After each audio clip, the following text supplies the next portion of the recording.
Bonjour et bienvenue. Aujourd'hui, un podcast. Alors, pourquoi un podcast? Sur cette chaîne, je délivre chaque mois des divinations et maintenant, j'accueille des personnes en interview.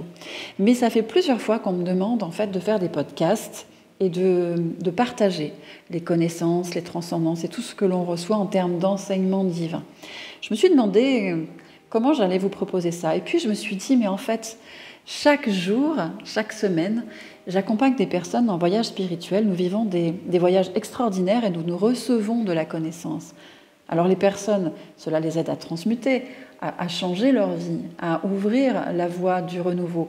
Mais nous, ça nous donne aussi un enseignement, une voie sage. Donc, ce que je vous propose, si ça vous intéresse, bien sûr, et c'est vous qui tenez la barre pour tout ça, c'est vous qui choisissez. C'est vous qui êtes les seuls juges de ce qui vous intéresse ou pas. Eh bien, je vous propose de vous raconter dès aujourd'hui le message du jour, l'apprentissage spirituel de ce que j'ai reçu cette semaine en voyage. Et vous laisserez vos commentaires, vous direz si ça vous inspire, si ça vous intéresse, si vous en voulez plus. On va faire quelques podcasts pour partager avec vous les voyages spirituels que j'ai en cabinet. Et si vous êtes friand de ça, eh bien on va le faire toutes les semaines, tout simplement. Alors déjà, la première chose, c'est est-ce que vous pensez vraiment que votre imaginaire ne vaut rien? Est-ce que vous pensez que votre inconscient, vos rêves, sont comme un espèce de tiroir mal rangé, un truc qui ne sert à rien, qui n'a pas de sens? En fait, les messages que vous recevez sont précieux. Ils permettent des rectifications miraculeuses et profondes. Seulement, la plupart des gens n'en ont pas conscience et surtout ne savent pas lire les rêves de la bonne façon. Alors, par exemple, hier, dans un voyage spirituel avec une cliente. Alors, pour rappel, un voyage spirituel, c'est quoi? C'est un soin énergétique interactif, où l'on plonge en douceur dans un état de conscience modifié et on reçoit les enseignements puissants. Cette personne qui arrive dans le cabinet, elle est épuisée, nostalgique, triste. Elle ne savait pas encore ce qu'elle devait comprendre. Tout ce qu'elle sait, c'est qu'elle a besoin d'aide pour sortir de cet état. Après quelques instants de relaxation, elle se retrouve en conscience face à une porte blindée et cadenassée. Je l'aide à ouvrir la porte. Bien sûr, c'est elle qui est active dans cet état de conscience modifié. Et de l'autre côté, elle se retrouve où? En plein désert. Alors spirituellement, le désert, il a une grande symbolique. Il ne faut pas chercher très loin pour savoir que c'est une période difficile où on a l'impression d'être seul, perdu, sans aucune ressource.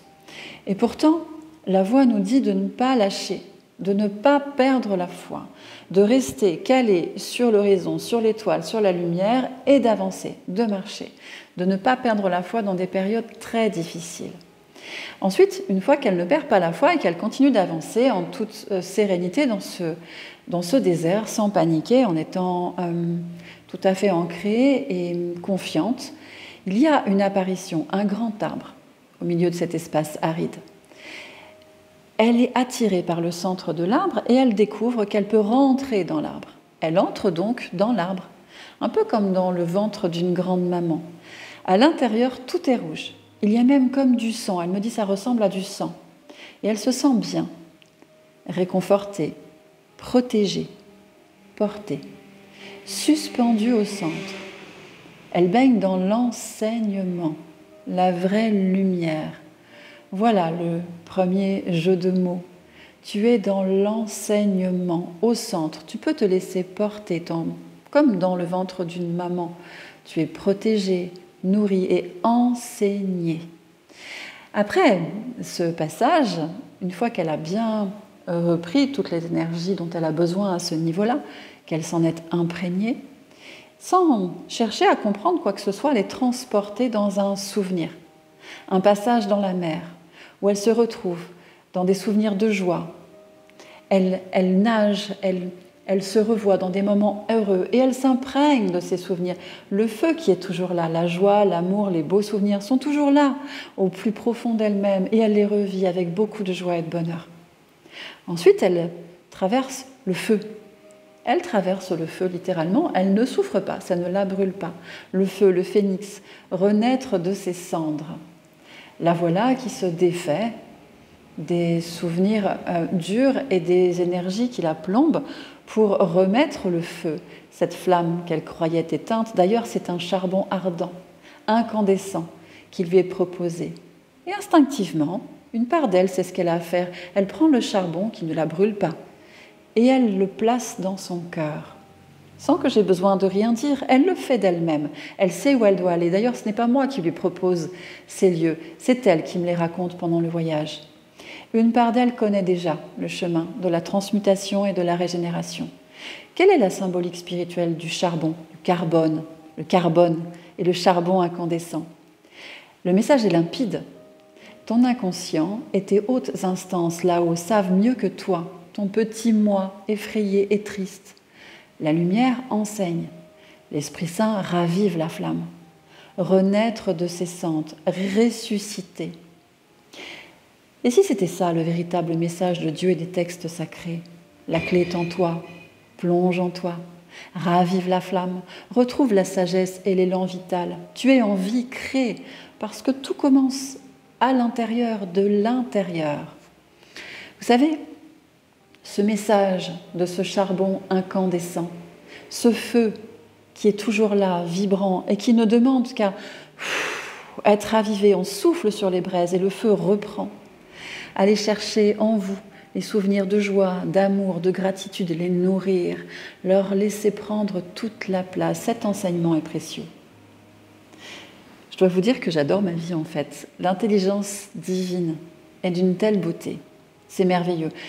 Parce que dans la vraie vie, c'est-à-dire dans la vie que vous pensez vraie et unique en tant que conscience ordinaire, sans faire attention à vos rêves, sans faire attention à l'inconscient, eh bien, sachez qu'en allant faire le processus inverse, en allant rentrer juste dans vos profondeurs, chercher tout l'amour qui baigne déjà en vous, toutes ces énergies positives, créatrices, ranimer la flamme dans ces profondeurs, dans vos profondeurs, suivre l'enseignement de la part divine qui connaît déjà le chemin.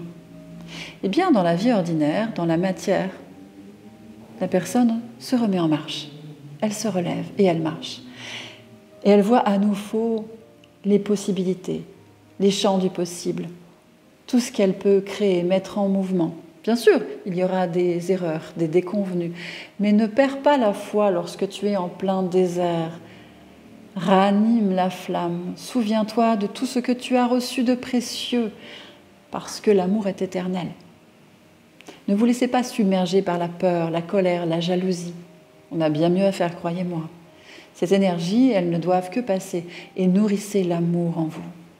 Faites-en votre étendard, votre voix sage et précieuse. Et votre vie change, votre entourage, vos opportunités. Vous voyez les choses sous un autre angle. Cet enseignement est précieux. Vous savez, à chaque fois que j'accompagne une personne dans un voyage spirituel, ce qu'elle vit, ce qu'elle vibre, jusqu'à maintenant, je l'écrivais juste sur Facebook avec une petite image. Et bien maintenant, je vais vous faire des podcasts si ça vous apporte. Si vous ressentez que cette parole, elle vous guide, qu'elle anime en vous quelque chose, qu'elle vous fait comprendre des clés, qu'elle vous donne des clés, laissez des commentaires, partagez. Et s'il y a beaucoup de partages, s'il y a beaucoup de commentaires, alors je serai là chaque semaine. Bientôt, dans quelques jours, je vais vous proposer une interview avec une personne super, qui a des très belles choses à vous proposer. Donc je vais vous laisser ça sur les posts, sur les réseaux sociaux pour vous prévenir la date et on le fera en direct. Et puis dans quelques jours, dans une semaine, nous irons ensemble observer les divinations que nous avons reçues le mois dernier pour faire le bilan et ouvrir la porte sur le mois suivant. Voilà, je vous souhaite une belle journée et mettez un petit pouce, partagez, abonnez-vous à la chaîne et laissez-moi des commentaires pour savoir si on continue ces podcasts, si ça vous intéresse et surtout si ça vous apporte des clés. Passez une très bonne journée. Prenez soin de vous.